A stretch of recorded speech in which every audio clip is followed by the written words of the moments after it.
Vasodilation के अंदर आपके जो स्मूथ मसल्स होते हैं वो रिलैक्स कर जाते हैं, जिसकी वजह से आपकी जो आर्टरीज होते हैं उनका ल्यूमन इंक्रीज हो जाता है। अगर आप इस डायग्राम को देखो तो यहाँ पे इसका जो ल्यूमन है, ल्यूमन मीन की जो अंदर की लाइन है वो इंक्रीज हो रही है।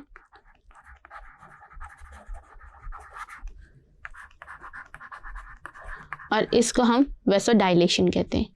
इससे जो होता है वो आपकी ब्लड वेसल्स के अंदर जो ब्लड फ्लो होता है वो इंक्रीज हो जाता है, और हमारे पास सर्टेन केमिकल्स होते हैं जो कि उसको इंक्रीज करवा रहे होते हैं, ये वेसोडाइलेशन करवा रहे होते हैं।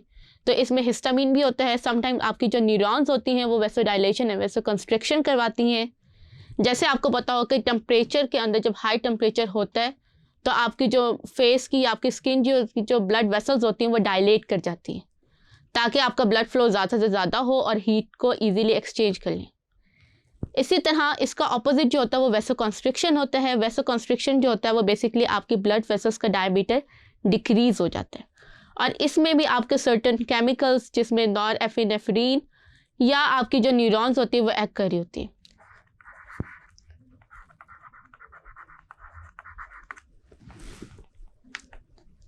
देन अब हम बात करते हैं प्री कैपिलरी स्फिंक्टर की। प्री कैपिलरी स्फिंक्टर बेसिकली आपकी जो ब्लड कैपिलरीज के स्टार्ट के अंदर एक रिंग होती है स्मूथ मसल्स की, जिसे हम स्फिंक्टर कहते हैं। ये आपके ब्लड फ्लो ऑफ कैपिलरीज को रेगुलेट कर रहा होता है, और जैसे ये स्मूथ मसल्स कॉन्ट्रैक्ट करेंगे तो आपकी जो ब्लड वेसल्स है या कैपिलरीज है उनमें ब्लड फ्लो स्टॉप हो जाएगा, और जैसे ही ये स्मूथ मसल्स जो हैं ये रिलैक्स करेंगे आपकी जो कैपिलरीज है उनमें ब्लड वेसल्स जो है ब्लड फ्लो करना शुरू कर देगा। देखा जाए तो आपकी स्फिंक्टर जो होता है वो रेगुलेटरी यानी कि 1 मिनट में क्लोज और ओपन हो रहा होता है सेवरल टाइम्स, और ये डिपेंड करता है टिश्यू की नीड पे। सम टाइम्स टिश्यू को ब्लड जो है वो ज़्यादा रिक्वायर्ड होता है तो ये स्फिंक्टर ओपन होता है ज़्यादा, और सम टाइम्स ब्लड जो है वो टिश्यूज़ को कम रिक्वायर्ड होता है तो ये स्फिंक्टर कम ओपन होता है। अगर आप डायग्राम में देखें तो आपको यहाँ पे प्री कैपिलरी यानी कि कैपिलरी के स्टार्ट पे ये स्फिंक्टर नज़र आ रहा होगा। ये जो है ये कार्डिकली यानी कि आपका जो होता है कॉन्टीन्यूसली ओपन और क्लोज हो रहे होते हैं, जिसकी वजह से आपका ब्लड फ्लो जो होता है वो यहाँ पे कैपिलरीज में रेगुलेट होता है और एक्सचेंज ऑफ मटेरियल इजी हो जाता है। उसके बाद हम बात करते हैं वेस्कुलर पाथवे, यानी ये वो पाथवे है जिससे आपका ब्लड जो है वो सप्लाई करेगा, फ्लो करेगा इन योर होल बॉडी। इस पाथवे को हम डिवाइड करते थे into 3 pathways: pulmonary pathway, systematic circulation और कॉर्नरी सर्कुलेशन। पहले बात करते हैं पल्मोनरी सर्कुलेशन की। पल्मोनरी सर्कुलेशन जो है उसके अंदर आपका हार्ट और आपके लंग्स के दरमियान जो ब्लड फ्लो मेंटेन होता है या रेगुलेट होता है उसको हम पल्मोनरी सर्कुलेशन कहते हैं। इसका क्या पर्पज़ है कि आपके हार्ट से डीऑक्सीजनेटेड ब्लड आपके लंग्स में जाए और लंग्स से वो ऑक्सीजनेट होके आपके हार्ट में वापस आ जाए। अगर आप इस सर्किट को देखें तो सबसे पहले इसके अंदर राइट एट्रिया से जो है ब्लड रिसीव होगा डीऑक्सीजनेटेड, फिर वो राइट वेंट्रिकल में जाएगा, राइट वेंट्रिकल से through this pulmonary artery. You should remember कि ये वाहिद आर्टरी होती है जो कि डीऑक्सीजनेटेड ब्लड लेकर जा रही होती है।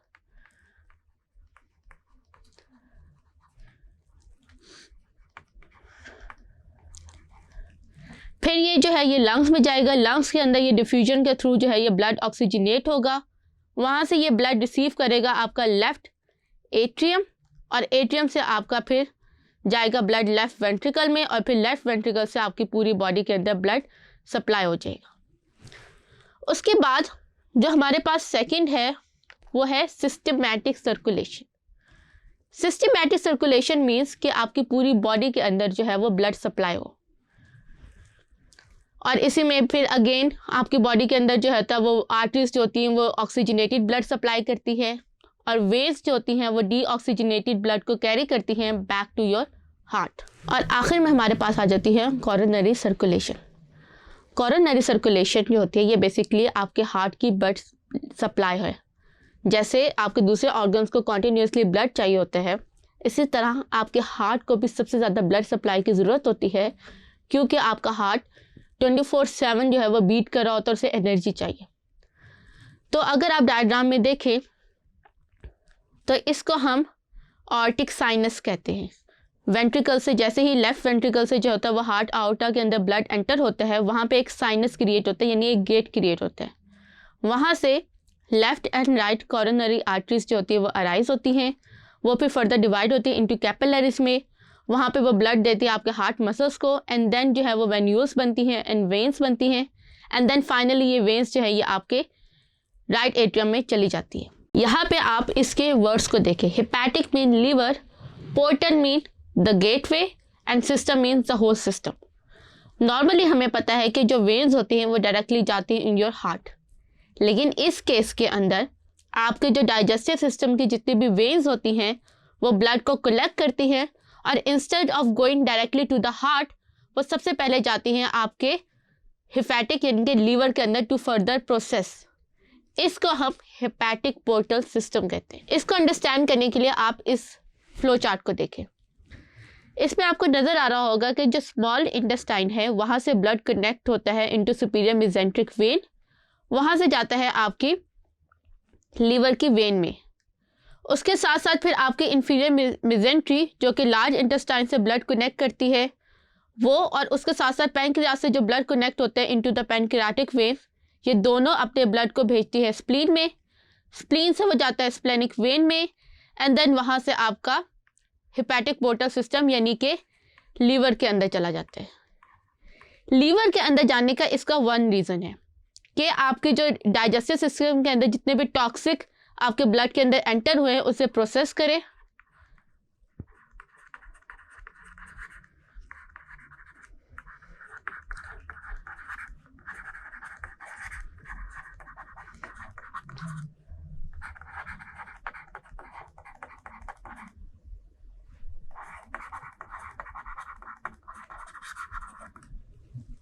फिर उसके बाद यहाँ पे आपका जो है वो गैस्ट्रिक वेन, गैस्ट्रिक चेन, ये आपके स्टमक की वेन है।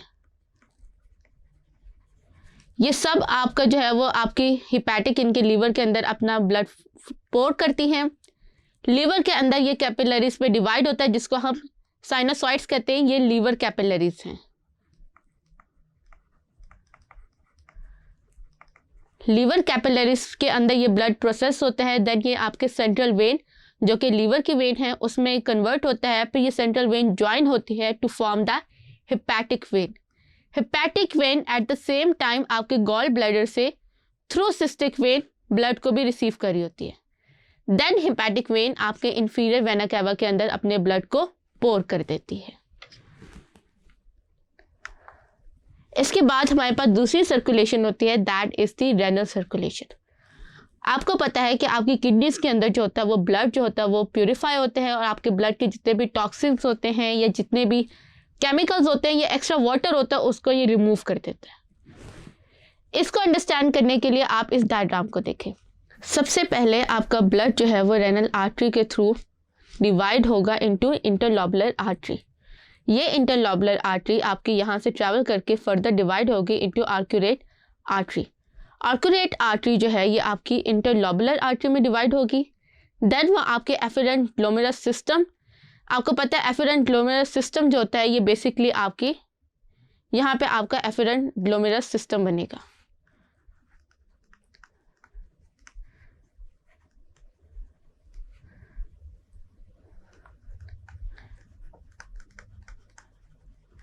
ये कैपिलरीज आपके बेसिकली नेफ्रॉन के पास जाकर आपके ब्लड को प्योरीफाई करती है। फिर वहाँ से ये डिवाइड होगा इनटू पेरिट्यूबुलर कैपिलरीज, फिर वहाँ से इंटरलोबुलर वेन्स, फिर उससे आर्क्यूरेट, देन इंटरलोबुलर वेन। ये इंटरलोबुलर वेन जो है ये जाएगी आपके पेल्विस से होती हुई आपकी रेनल वेन बना देगी, और यहाँ से ब्लड जो है ये फ्लो करेगा वापस आपकी हार्ट के अंदर।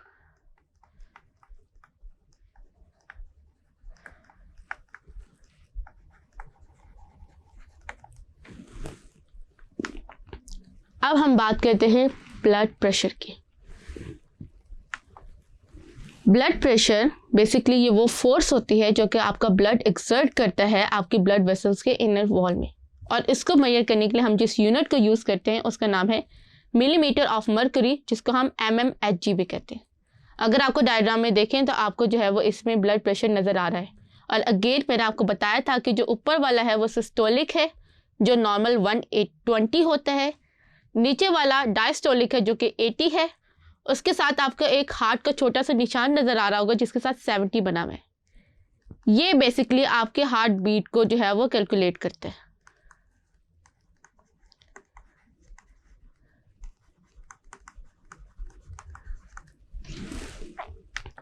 देन आपके पास दो तरह के ब्लड प्रेशर है। सिस्टोलिक प्रेशर, ये वो प्रेशर होता है जब आपका वेंट्रिकल ऑफ हार्ट कॉन्ट्रैक्ट करता है और इस टाइम पे आपका जो एट्रियल होता है उस पर सबसे ज़्यादा हाईएस्ट ब्लड प्रेशर होता है। नॉर्मल ह्यूमन का जो होता है वो 120 होता है। देन वी हैव डायस्टोलिक, ये उस टाइम होता है जब आपके वेंट्रिकल्स और एट्रियल रिलैक्स कर रहे होते हैं, और ये नॉर्मल जो होता है ह्यूमन का वो 80 से लेकर 100 के दरमियान होता है। देन हम बात करते हैं बैरो रिसेप्टर्स की। Baroreceptors as the name indicate, ये वो रिसेप्टर्स होते हैं जो कि डिटेक्ट करते हैं आपके प्रेशर और वॉल्यूम को। आपकी बॉडी के अंदर दो टाइप्स के बैरो रिसेप्टर्स हैं। One is the high atrial baroreceptor, ये आपके ऑर्टा एंड कार्टिक साइनस में होते हैं। ऑर्टा जहाँ से निकल रहा होता है वहाँ पे एक गेटवे प्रोड्यूस होता है, ये वहाँ पे होता है। ये आपके ब्लड प्रेशर को डिटेक्ट कर रहा होता है क्योंकि ऑर्टा में सबसे ज़्यादा हाईएस्ट ब्लड प्रेशर होता है, और अगर आपका ब्लड प्रेशर ज़्यादा हो तो देन ही आपके ब्रेन को मैसेज देता है, जिसकी वजह से आपके हार्ट बीट्स जो होती है वो स्लो डाउन होती हैं। देन आपकी जो ब्लड वेसल्स होती है वो डायलेट होती हैं और सेवरल मैकेनिज्म वर्क करता है, और ये जो है ये आपका नेगेटिव फीडबैक मैकेनिज्म के थ्रू काम करता है, जिसको हम बैरो रिफ्लेक्स कहते हैं। Then we have the volume receptors.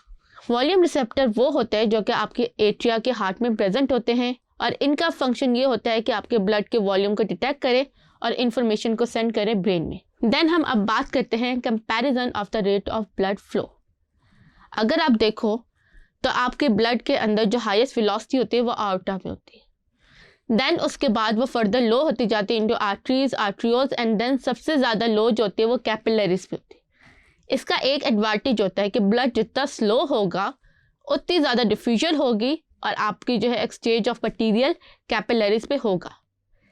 Then जैसे जैसे कैपिलरीज कन्वर्ट होती है into venules, veins and then vena cava में आपके ब्लड की वेलोसिटी उतनी ज़्यादा इंक्रीज होती जाती है। इसी तरह आप देखो तो आपका प्रेशर जो होता है वो भी डिक्रीज होता है। सबसे हाईएस्ट प्रेशर आर्टा में होता है और सबसे लोएस्ट प्रेशर जो होता है वो आपकी वेना कैवा में होता है।